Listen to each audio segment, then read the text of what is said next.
Israel के प्रधानमंत्री और पीएम मोदी की बात, नेतन्याहू ने पीएम मोदी से फोन पर बात की है। मिडिल ईस्ट के हालातों को लेकर चर्चा हुई है। इस आपसी संबंध बेहतर करने को लेकर चर्चा की गई। भारत इजरायल की पार्टनरशिप पर चर्चा की गई है। ये बड़ी खबर और बड़ी जानकारी हम आपको साझा कर रहे हैं। तो मिडिल ईस्ट के हालातों को लेकर दोनों के बीच चर्चा हुई है। आपसी संबंध बेहतर करने को लेकर चर्चा की गई। आपको बता दें, भारत इजरायल की पार्टनरशिप पर चर्चा हुई है। इजरायल के प्रधानमंत्री नेतन्याहू और भारत के प्रधानमंत्री नरेंद्र मोदी के बीच वार्तालाप हुई। नेतन्याहू ने पीएम मोदी से फोन पर बात की है। वहीं मिडिल ईस्ट के हालातों को लेकर चर्चा की गई।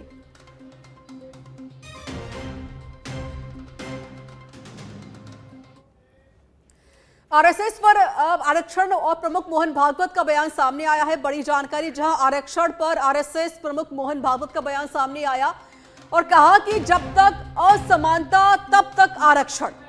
आरक्षण को लेकर राजनीति नहीं होनी चाहिए। स्थायी नफरत समाधान नहीं है। सभी पाकिस्तानी पूरी तरह दुश्मन नहीं है।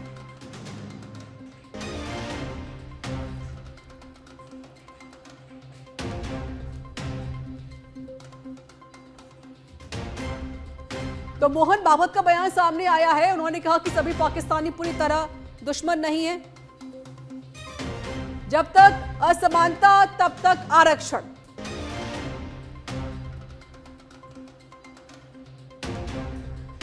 तो रिजर्वेशन को लेकर आरएसएस प्रमुख मोहन भागवत का बयान यहां पर सामने आया। उन्होंने कहा कि सभी पाकिस्तानी पूरी तरह से दुश्मन नहीं है।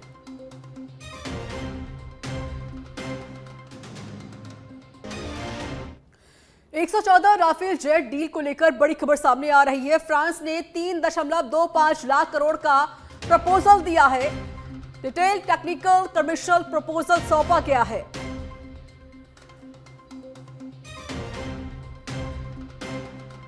तो 114 राफेल जेट डील को लेकर ये बड़ा अपडेट और बड़ी खबर साझा कर रही है। फ्रांस ने 3.25 लाख करोड़ का प्रपोजल दिया है।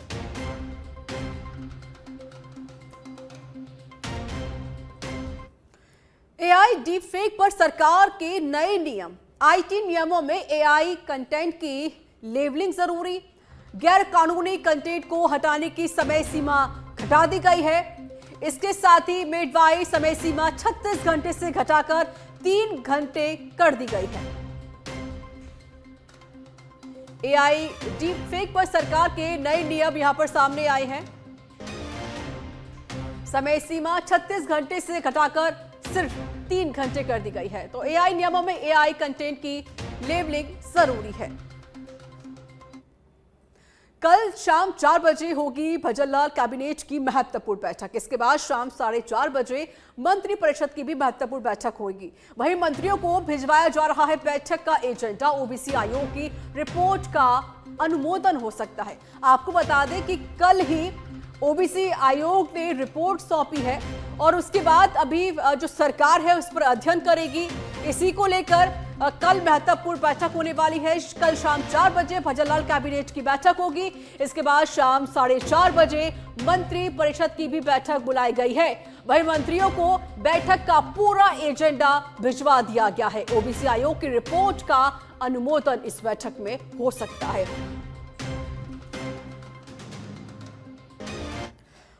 और इस बीच उदयपुर से बड़ी खबर सामने आ रही है। राज्यपाल हरिभाऊ बागड़े पहुंचे हैं डबोक एयरपोर्ट। महाराणा प्रताप एयरपोर्ट पर राज्यपाल को गार्ड ऑफ ऑनर दिया गया। संभागीय आयुक्त, आईजी, जिला कलेक्टर, एसपी ने स्वागत किया है।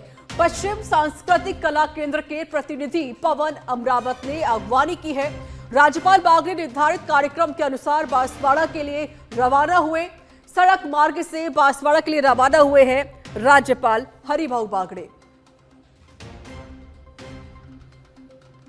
जैसलमेर के पोखरण में गोपालन मंत्री जोराराम कुमावत पहुंचे, जहां उन्होंने रामदेवरा रोड स्थित नंदी गौशाला में आयोजित कार्यक्रम में शिरकत की। कार्यक्रम के दौरान नंदी गौशाला अध्यक्ष जय किशन देव के नेतृत्व में मंत्री का भव्य स्वागत भी किया गया। पूर्व विधायक शैतान सिंह राठौड़ ने गौ माता का स्मृति चिन्ह भेंट करके उनका अभिनंदन किया। इस अवसर पर कई जनप्रतिनिधि, अधिकारी और स्थानीय लोग मौजूद रहे। कार्यक्रम में चिरंजीलाल सोनी, पूर्व विधायक सांग सिंह भाटी, उपखंड अधिकारी हीर सिंह चारण, सरपंच समंदर सिंह सहित कई गणमान्य लोग मौजूद रहे। मंत्री के दौरे को लेकर गौशाला परिसर में उत्साह का माहौल भी देखने को मिला। राजधानी जयपुर से खबर है, जहां विशेष आयुक्त ओम प्रकाश के निर्देश पर अवैध हथियार रखने वाले खिलाफ व्यापक स्तर पर कार्रवाई की जा रही है। कार्रवाई में पुलिस थाना करधनी और नाहरगढ़ में अवैध हथियार रखने वाले संजय सैनी और विनय जायसवाल को गिरफ्तार किया गया। गिरफ्तार आरोपियों के कब्जे से 2 देशी पिस्टल और 2 जिंदा कारतूस बरामद कर लिए गए। कार्रवाई को लेकर सच में धड़क संवाददाता राकेश दादीज की विशेष आयुक्त ओम प्रकाश से खास बातचीत हुई। आप भी सुनिए। जयपुर शहर में अवैध हथियारों के खिलाफ व्यापक स्तर पर कार्रवाई की गई है। 2 स्थानों पर कार्रवाई करके 2 देसी कट्टे बरामद किए और 2 आरोपियों को गिरफ्तार किया है। हमारे साथ है विशेष आयुक्त, जिनके निर्देश पर सीआईयू टीम ने ये कार्रवाई की है। सर, किस तरह की कार्रवाई हुई है? पुलिस मुख्यालय स्तर पे भी अभियान चल रहा है, जिसमें अवैध हथियारों के खिलाफ कार्रवाई की जानी है और पुलिस आयुक्त महोदय ने निर्देशित कर रखा है कि जहां जहां पे अवैध हथियारों के उपयोग की संभावना रहती है या दुरुपयोग की संभावना रहती है, वहां पर अपराधियों का चिन्हीकरण किया जाए, वहां पे कार्रवाई की जाए। इस संबंध में नाहरगढ़ थाना क्षेत्र में 1 हथियार बरामद हुए हैं और 2 कारतूस बरामद हुआ है और करधनी थाना क्षेत्र में 1 हथियार बरामद हुआ है। इसके अलावा भी जहां जहां पे अपराधी तत्व जो आग्नेयास्त्र का प्रयोग करते हैं, उनका चिन्हीकरण किया गया है। आने वाले समय में और भी बरामदगी होगी। सर, लगातार देखा गया है कि नशे के खिलाफ भी व्यापक स्तर पर कार्रवाई की जा रही है। नशा सप्लायर जो राज्य के बाहर से पूरा कारोबार चला रहे हैं, उनके खिलाफ क्या कार्रवाई है? जैसा कि आपको ज्ञात होगा कि अभियान के दौरान अभी तक 60 से ज़्यादा मुकदमे दर्ज हो चुके हैं और सब में फॉरवर्ड बैकवर्ड लिंकेज निकाला जा रहा है कि कहाँ से इसका ओरिजिन हो रहा है और कहाँ पहुँच रहा है। उनका चिन्हीकरण किया जा रहा है, उसके बाद उनकी गिरफ्तारी की जा रही है और कोशिश यह कर रहे हैं कि जो इसका सप्लाई का नेटवर्क है उसी को तोड़ा जाए, जिससे कि आम जन में जो नशा का प्रकोप बढ़ रहा है उसमें कमी आए। सर, समय समय पर एरिया डोमिनेशन की कार्रवाई की जाती है। हार्डकोर जो चिन्हित बदमाश है, जो जेल से छूटे हुए आदतन अपराधी है, उन पर प्रभावी कार्रवाई होती है। क्योंकि लगातार ये कार्रवाई की जा रही है, लेकिन शहर में विकल्प थेफ्ट है और कई तरह की वारदात बदस्तूर जारी है, तो क्या लगाम लगाने की क्या आपकी योजना है? पुलिस पेशेवर ढंग से काम करती है और हो सकता है कि जमीन पे आपको पुलिसकर्मी उस ढंग से कार्य करते हुए नजर नहीं आए, परंतु पुलिस सतत अपने काम में व्यस्त रहती है और जो संगठित अपराध है उसके प्रति सरकार का 0 टॉलरेंस है और आयुक्तालय का भी 0 टॉलरेंस है। पिछले कुछ दिनों में हमने बड़ी कार्रवाइयाँ भी की हैं और अभी भी हमारी मंशा है कि जितने संगठित अपराधी हैं सभी चिन्हित हों और सलाखों के पीछे जाएं। आने वाले समय में भी जो एरिया डोमिनेशन होगा, अपराधियों का चिन्हीकरण करके कार्रवाई करेंगे। हमारा मकसद ये है कि जनता को कम से कम इनकन्वीनियंस हो और अपराधी तत्व सलाखों के पीछे जाए। तो ये थे हमारे साथ विशेष आयुक्त ओम प्रकाश, जो बता रहे थे कि लगातार जो हार्डकोर बदमाश है, जो चिन्हित बदमाश है, उनके खिलाफ प्रभावी रूप से कार्रवाई की जा रही है। क्योंकि अब हथियार सप्लायर राजधानी में सक्रिय है, उनकी कमर तोड़ने का काम अब किया जा रहा है जयपुर पुलिस के द्वारा। आने वाले समय में और भी बड़ी व्यापक स्तर पर कार्रवाई देखने को मिलेगी। कैमरा पर्सन मनोज के साथ राकेश दादी, सच बेधड़क, जयपुर। दिल्ली से खबर है, सांसद नीरज डांगी को मिली है बड़ी जिम्मेदारी। राज्यसभा में कांग्रेस पार्टी का व्हिप किया है नियुक्त। कांग्रेस चेयरपर्सन सोनिया गांधी ने जिम्मेदारी सौंपी है, जिसका लेटर भी सामने आ चुका है। कांग्रेस चेयरपर्सन सोनिया गांधी ने यह महत्वपूर्ण जिम्मेदारी सौंपी है, तो सांसद नीरज डांगी को बड़ी और महत्वपूर्ण जिम्मेदारी सौंपी गई है। पीसीसी चीफ डोटासरा और टीकाराम जूली पहुंचे हैं दिल्ली। प्रदेश प्रभारी सुखजिंदर सिंह रंधावा से मुलाकात की। रंधावा के आवास पर महत्वपूर्ण बैठक की गई। कांग्रेस संगठन को लेकर रणनीति पर चर्चा हुई है। ये तस्वीरें भी सामने आई हैं। देखिए, दिल्ली में आज महत्वपूर्ण बैठक हुई, जिसमें टीकाराम जूली साथ ही डोटासरा भी मौजूद रहे। टोंक के चर्चित समरावता थप्पड़कांड से जुड़े मामले में भगत सिंह सेना के सुप्रीमो नरेश मीणा को नगरफोर्ट थाना पुलिस ने आत्मसमर्पण के बाद SC/ST कोर्ट में पेश किया। सुनवाई के बाद न्यायालय में नरेश मीणा को न्यायिक अभिरक्षा में भेजने के आदेश दिए गए। इस दौरान उनके अधिवक्ता फतह मीणा ने कोर्ट की कार्रवाई पर सवाल उठाते हुए दावा किया है कि उन्हें अपना पक्ष रखने का पर्याप्त अवसर नहीं दिया गया। अधिवक्ता के अनुसार मामले में याचिका प्रस्तुत करने की तैयारी थी, लेकिन सुनवाई एक पक्षीय रही। फिलहाल मामले में आगे की कानूनी प्रक्रिया न्यायालय के निर्देशानुसार जारी रहेगी। इन्होंने गिरफ्तारी वारंट से इसको तलब किया था। चूंकि नगर कोर्ट में ये नियमित उपस्थिति के लिए गए थे, तो जब नगर कोर्ट में दोनों ऑनरेबल हाई कोर्ट के ऑर्डर की उसमें उपस्थित हुए, तो वहां से उस उपस्थिति पर इनको यहाँ पेश किया और यहाँ से इनको न्यायिक अभिरक्षा में भेज दिया। और मैंने नियमित जमानत प्रार्थना पत्र आज ही माननीय न्यायालय के समक्ष लगा दिया है। तो शीघ्र ही न्यायालय से जमानत आदेश मिलेंगे। अगर निरस्त होती है तो मैं माननीय उच्च न्यायालय और आगे जाऊंगा। हमेशा न्यायालयों पर विश्वास रहा है और ये कहते हैं, कलेक्टर को भी धमकी दे के कह देते हैं तेरे को न्यायालय में देख लेंगे, तो वो विश्वास बना रहना चाहिए। मैंने ऑनरेबल कोर्ट को आज यही शब्द कहा है। बांसवाड़ा से बड़ी खबर है, जहां कुशलगढ़ डकैती का पुलिस ने खुलासा कर दिया है। अंतर्राज्यीय गिरोह के 3 बदमाश गिरफ्तार कर लिए हैं। आरोपियों से 6 किलो चांदी के जेवर बरामद कर लिए। 13 लाख नकदी और जेवर लूट की वारदात को अंजाम दिया गया था। फरार आरोपियों की तलाश पुलिस कर रही है।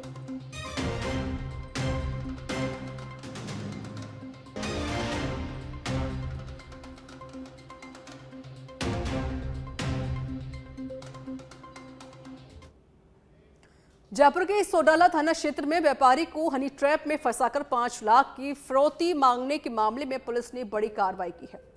आरोप है कि व्यापारी को झूठे दुष्कर्म के मामले में फंसाने की धमकी देकर परेशान किया जा रहा था, जिसके बाद पुलिस ने कार्रवाई करते हुए 5 लोग गिरफ्तार कर लिए। वहीं हार्डकोर और हिस्ट्री शीटर अपराधी के खिलाफ अवैध रूप से अर्जित संपत्ति पर बुलडोजर कार्रवाई भी की गई है। इस पूरे मामले को लेकर सच पे धड़क संवाददाता राकेश दाधीश ने डीसीपी साउथ राजेश्वरी राज से खास बातचीत की। आप भी सुनिए। राजधानी में एक व्यापारी को हनी ट्रैप में फंसाया गया और पुलिस ने जो फंसाने वाले थे उनकी गिरफ्तारी की है। पूरे मामले को लेकर हमारे साथ है डीसीपी साउथ राजेश्वरी। सर, किस तरह का ये पूरा प्रकरण है?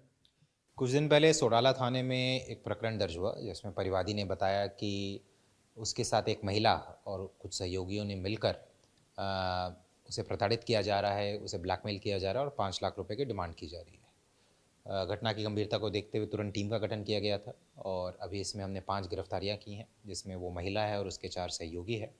अभी तक जो अनुसंधान और पूछताछ में बात सामने आई है, उसमें ये खुलासा हुआ है कि ये जो परिवादी है, ये महिला के संपर्क में आया, इनकी बातचीत होती थी। फिर महिला ने इसे खाटू श्याम जी पहले बुलाया।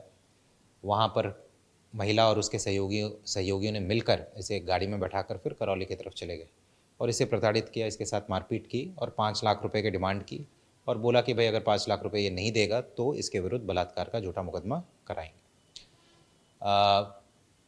अभी ये 5 जो है पुलिस कस्टडी में चल रहे हैं।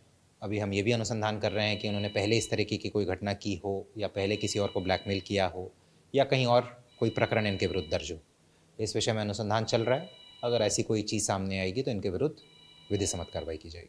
सर, लगातार देखा गया है कि पुलिस मुख्यालय के निर्देश भी है, जो हार्डकोर अपराधी है जिन्होंने अवैध संपत्ति कमाई है, उसके खिलाफ जैसे बीते दिन में एक कार्रवाई हुई है। आने वाले समय में और कितनी कार्रवाई देखने को मिलेगी? बिल्कुल, इस पर हम पुलिस मुख्यालय और राज्य सरकार के निर्देशानुसार इस दिशा में हम निरंतर काम कर रहे हैं। हमारे जितने भी हार्डकोर हिस्ट्री शीटर्स या आदतन अपराधी हैं, उनके चलाचल संपत्ति का विश्लेषण किया गया है। अभी कुछ दिन पहले हमने एक कार्रवाई ऐसी की थी। कल एक और कार्रवाई की है मानसरोवर में। ये हिस्ट्री शीटर दंपति है और दोनों के विरुद्ध करीब 20 मुकदमे दर्ज हैं। इनकी एक और संपत्ति है जो बगल में ही एक और हमारे संज्ञान में आया है कि इनकी एक और ऐसी संपत्ति है, उनको भी उस संपत्ति के संदर्भ में भी नोटिस दे दिया गया है। उस संपत्ति के विरुद्ध भी अभी आगामी दिनों में कार्रवाई होगी। इसी तरीके से श्यामनगर में भी हमने एक आदतन अपराधी के ऐसे ही अचल संपत्ति को हमने चिन्हित कर रखा है। तो ये निरंतर प्रक्रिया ये जारी है, आगे भी इस तरह की कार्रवाई हम जारी रखेंगे। तो ये थे हमारे साथ डीसीपी साउथ जो बता रहे थे कि आने वाले वक्त में भी जो हिस्ट्री सीटर है, जो अवैध संपत्ति जिन्होंने बनाई है, उनके खिलाफ बुलडोजर की कार्रवाई की जाएगी, क्योंकि लगातार डीसीपी के निर्देश पर प्रभावी कार्रवाई देखने को मिल रही है, जहां पे हार्डकोर बदमाश और जो हथियार सप्लायर है उनके खिलाफ प्रभावी रूप से कार्रवाई की जा रही है और आने वाले वक्त में भी इस तरह की कार्रवाई देखने को मिलेगी। कैमरा पर्सन मनोज के साथ राकेश दादी, सच बेधड़क, जयपुर। बारां जिले के अंता में विधायक प्रमोद जैन भाया की जनसुनवाई के दौरान एनटीपीसी केंद्रीय विद्यालय में बंद की जा रही कक्षाओं का मुद्दा छाया रहा। अभिभावकों ने विधायक को ज्ञापन सौंपकर बंद की गई कक्षाओं को दोबारा शुरू करने की मांग की है। अभिभावकों का यह भी कहना है कि हर वर्ष एक एक कक्षा बंद की जा रही है, जिससे विद्यालय बंद होने की स्थिति बन गई है। वहीं जनसुनवाई में वार्डों में विकास कार्य नहीं होने को लेकर कार्यकर्ताओं ने भी नाराजगी जताई। विधायक ने अधिकारियों से बात कर कई समस्याओं का मौके पर समाधान करवाया। कार्यक्रम में नगर अध्यक्ष ललित गालव, पूर्व पालिका चेयरमैन मुस्तफा खान सहित कई पदाधिकारी मौजूद रहे। जालौर जिले के भीनमाल थाना क्षेत्र के भादरड़ा गांव में पत्थर की खदान ढहने से बड़ा हादसा हो गया है। खदान का मलबा गिरने से धनवाड़ा निवासी विक्रम सिंह की दबकर मौत हो गई है, जबकि 2 युवक और एक महिला घायल हैं। हादसे के बाद स्थानीय लोगों ने जेसीबी की मदद से राहत एवं बचाव अभियान चलाकर मलबे में दबे लोगों को बाहर निकाला। घायलों को 108 एम्बुलेंस के जरिए अस्पताल पहुंचाया गया, जहां उनका उपचार जारी है। वहीं मृतक के शव को पोस्टमार्टम के लिए भेज दिया गया है। सूचना पर पहुंची पुलिस ने घटनास्थल का निरीक्षण करके जांच पड़ताल शुरू कर दी। सूचना मिली है कि भादरड़ा गांव में कोई पत्थर के माइंस पर पत्थर के नीचे दब करके एक व्यक्ति की मृत्यु हुई है और 3 लोग घायल हुए हैं। इस सूचना पर पुलिस बल मौके पर है तथा हॉस्पिटल में मृतक के शव को रखवा दिया गया है और जो घायल हैं उनका उपचार निजी चिकित्सालय में जारी है। सूचना में नागौर जिले के मेड़ता से स्कूल बच्चों की सुरक्षा को लेकर बड़ी खबर सामने आई है। जिला विधिक सेवा प्राधिकरण, परिवहन विभाग और पुलिस प्रशासन की संयुक्त टीम ने रैन स्थित महावीर शिक्षण संस्थान उच्च माध्यमिक विद्यालय में संचालित बाल वाहिनियों का निरीक्षण किया। जांच के दौरान कई गंभीर अनियमितताएं भी सामने आई। टीम को पता चला कि कुछ बसें बीकानेर आरटीओ से ब्लैकलिस्ट होने के बावजूद इस्तेमाल की जा रही थी। वहीं कई वाहनों के फिटनेस प्रमाण पत्र, परमिट, बीमा और अन्य जरूरी दस्तावेज भी नहीं मिले। जिला विधिक सेवा प्राधिकरण के सचिव संजय कुमार मालवीय ने बच्चों की सुरक्षा से समझौता नहीं करने और दोषियों पर कार्रवाई की बात कही।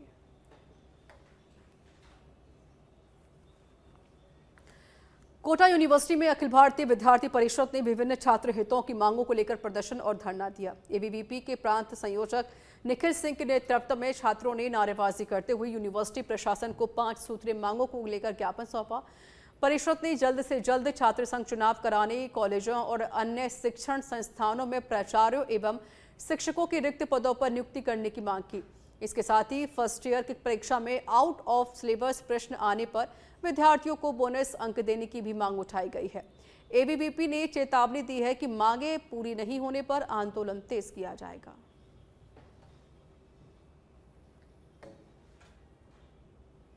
आज अखिल भारतीय विद्यार्थी परिषद कोटा महानगर के कार्यकर्ताओं द्वारा कोटा विश्वविद्यालय में हमारी 5 प्रमुख मांगों को लेकर ज्ञापन दिया गया, जिसमें हमारी प्रमुख मांगे थी छात्र संघ चुनाव। विद्यार्थियों को लोकतंत्र की प्रथम सीढ़ी सिखाने वाला अगर कोई माध्यम है तो वो छात्र संघ चुनाव है। आज अखिल भारतीय बांसवाड़ा जिले के घाटोल थाना क्षेत्र के वीरपुरा गांव में निर्माणाधीन मकान पर काम कर रहा एक मजदूर करंट की चपेट में आकर गंभीर रूप से झुलस गया। हादसा उस समय हुआ जब मजदूर छत पर निर्माण कार्य कर रहा था। अचानक बिजली का करंट लगने से उसका संतुलन बिगड़ गया और वह नीचे गिरकर घायल हो गया। मौके पर मौजूद लोगों ने तत्काल एम्बुलेंस की मदद से उसे जिला अस्पताल पहुंचाया। घायल मजदूर की पहचान किशन पुत्र धूलिया के रूप में हुई है, जिसका 1 वार्ड में उपचार जारी है। प्रारंभिक जानकारी के अनुसार हादसा बिजली लाइन के संपर्क में आने से हुआ है। पुलिस मामले की जांच कर रही है। गांव वीरपुरा, पिता नाम धूलिया। कौन से गांव का है? वीरपुरा।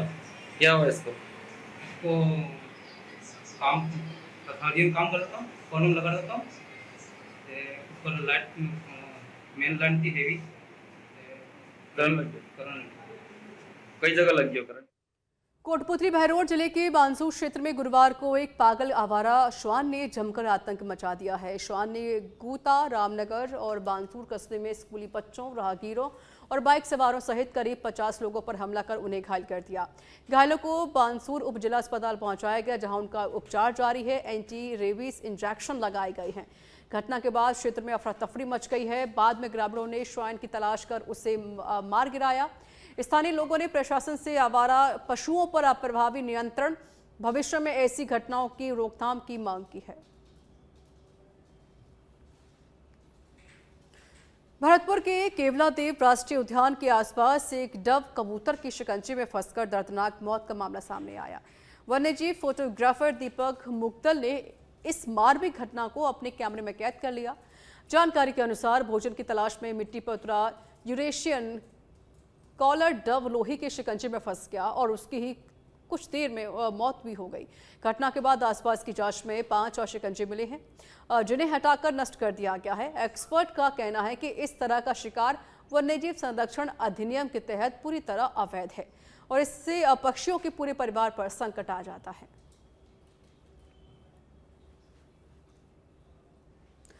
राजस्थान में निकाय और पंचायत चुनाव की सुगबुगाहट के बीच बीजेपी ने अपने बड़े जनसंपर्क अभियानों में से एक हर घर तिरंगा अभियान की तैयारियां तेज कर दी है।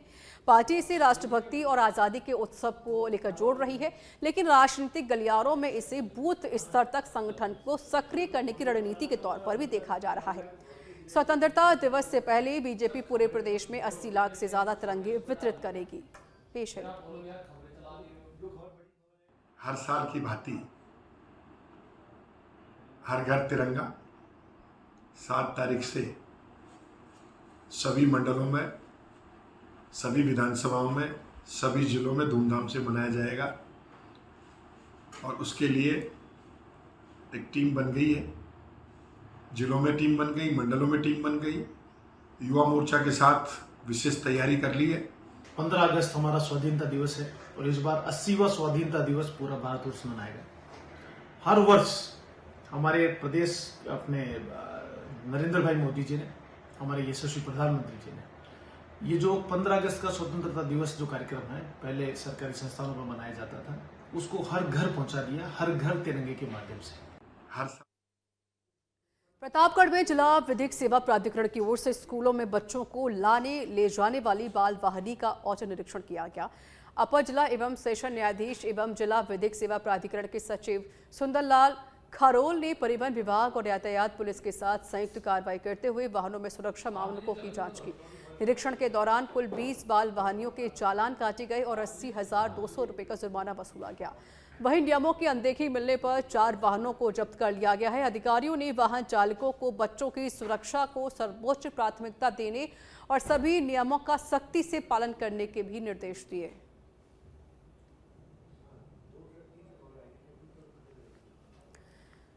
मुंडावर उपखंड के सोडावास गांव में जल जीवन मिशन के तहत प्रस्तावित बोरिंग को लेकर शुरू हुआ विवाद आखिरकार शांत हो गया है। कई घंटों तक चले विरोध, प्रशासनिक समझाइश और लगातार वार्ता के बाद ग्रामीण और प्रशासन के बीच सहमति बन गई है। सहमति बनने के बाद अब 2 नई बोरिंग का कार्य भी शुरू किया जाएगा। आपको बता दें कि सोडावास गांव में गुरुवार सुबह प्रस्तावित बोरिंग कार्य शुरू होने से पहले ही भविष्य में जल संकट की आशंका के चलते ग्रामीणों ने विरोध प्रदर्शन शुरू कर दिया था। 15 गाँव में ततापुर, जिंदोली, मातौर, इनमें पेयजल की काफ़ी गंभीर समस्या है। मतलब इतनी गंभीर समस्या है कि लोग पलायन भी कर रहे हैं। तो उनकी पेयजल समस्या के समाधान हेतु राज्य सरकार, केंद्र सरकार ने जल जीवन मिशन के तहत योजना स्वीकृत की थी, जिसके तहत बोरिंग और निर्माण कार्य साबी नदी सोडावास में होना है। तो सोडावास के कुछ लोगों द्वारा ये विरोध दर्ज कराया गया था कि यहाँ बोरिंग नहीं होना देंगे, जिसके लिए कानूनी कार्रवाई भी अमल में लाई गई है। जो प्रोसेस होता है, हमने यहाँ के नागरिकों से बात, हमारे 20 से 25 फुट पानी बचा है और ये प्रस्तावित बोरिंग थी हमारे यहाँ साबी नदी में। तो साबी नदी में इन्होंने 8 बोर काट भी दिए थे। वो उधर कावड़ा वालों ने उनको मतलब वो प्रशासक को का साथ लेके और उन बोरों को बंद करवा गया। उसके बाद इन्होंने ये इधर मतलब किया कि भाई। प्रतापगढ़ जिला एवं सेशन न्यायालय ने हत्या के इस मामले में अहम फैसला सुनाते हुए आरोपी लक्ष्मण मीणा को आजीवन कारावास की सजा सुनाई। न्यायालय ने हत्या के अपराध में 25,000 रुपये का अर्थदंड भी लगाया, जबकि साक्ष्य मिटाने और शव ठिकाने लगाने के मामले में 5 वर्ष के कठोर कारावास तथा 5,000 रुपये के अतिरिक्त जुर्माने से भी दंडित किया गया। मामला मई 2024 में सुहागपुरा थाना क्षेत्र का है, जहां आरोपी पर अपनी पत्नी देवली बाई की हत्या कर शव को पुल के नीचे फेंकने का आरोप था। अभियोजन पक्ष ने गवाहों और दस्तावेजी साक्ष्यों के आधार पर आरोप सिद्ध किए, जिसके बाद न्यायालय ने सह फैसला सुनाया।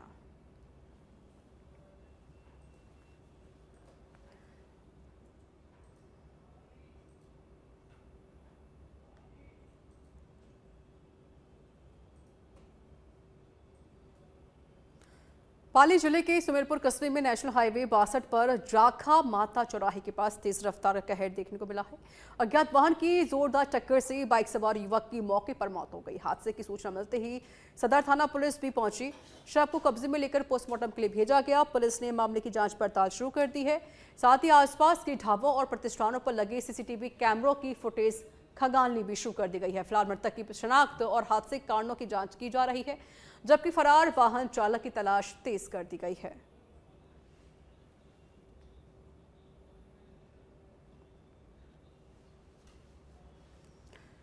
करौली में बरसात से सीलन और जर्जर हालात के चिकित्सा संस्थानों का सीएमएचओ डॉक्टर सतीश चंद्र मीणा ने मौके पर पहुंचकर जायजा लिया है। जर्जर हालत की चिकित्सा संस्थान सीएचसी मुंडिया और सीएचसी बालाघाट में स्वास्थ्य कर्मियों के बैठने का स्थान परिवर्तन कराया। डॉक्टर मीणा ने सीएचसी मुंडिया में छत गिरने की सूचना के बाद मौके का जायजा भी लिया।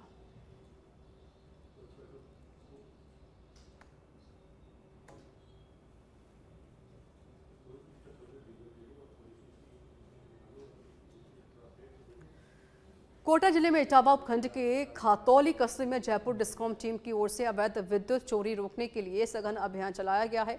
अभियान में टीम ने अवैध विद्युत चोरी रोकने के लिए 50 से अधिक घरों की अवैध विद्युत केबल हटाकर जब्त कर ली।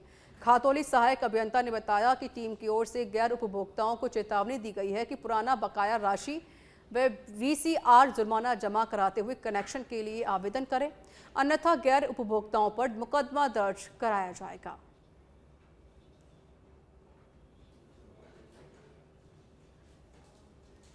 जयपुर विकास प्राधिकरण ने अवैध निर्माण और अतिक्रमण के खिलाफ बड़ी कार्रवाई की। ग्राम निमेड़ा में करीब 2 बीघा निजी खातेदारी भूमि पर बिना स्वीकृति बनाए जा रहे 2 निर्माणाधीन अवैध विलाओं को ध्वस्त कर दिया गया।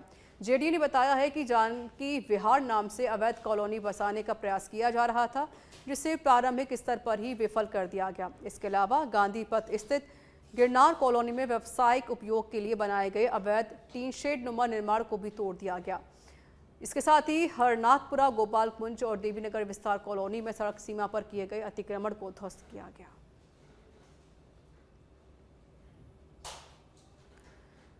जयपुर पुलिस ने संगठित अपराध के खिलाफ कार्रवाई करते हुए 3 आरोपियों को गिरफ्तार किया। एडीसीपी ईस्ट पारस जैन के निर्देशन में लालकोठी थाना पुलिस ने कार्रवाई करते हुए गणेश गुर्जर, वसीम और जगमोहन उर्फ समुंदर को पकड़ा है। पुलिस के अनुसार आरोपी केंद्रीय कारागृह में मुलाकात के लिए आने वाले लोगों की रेकी कर चोरी जैसी वारदातों को अंजाम देते थे।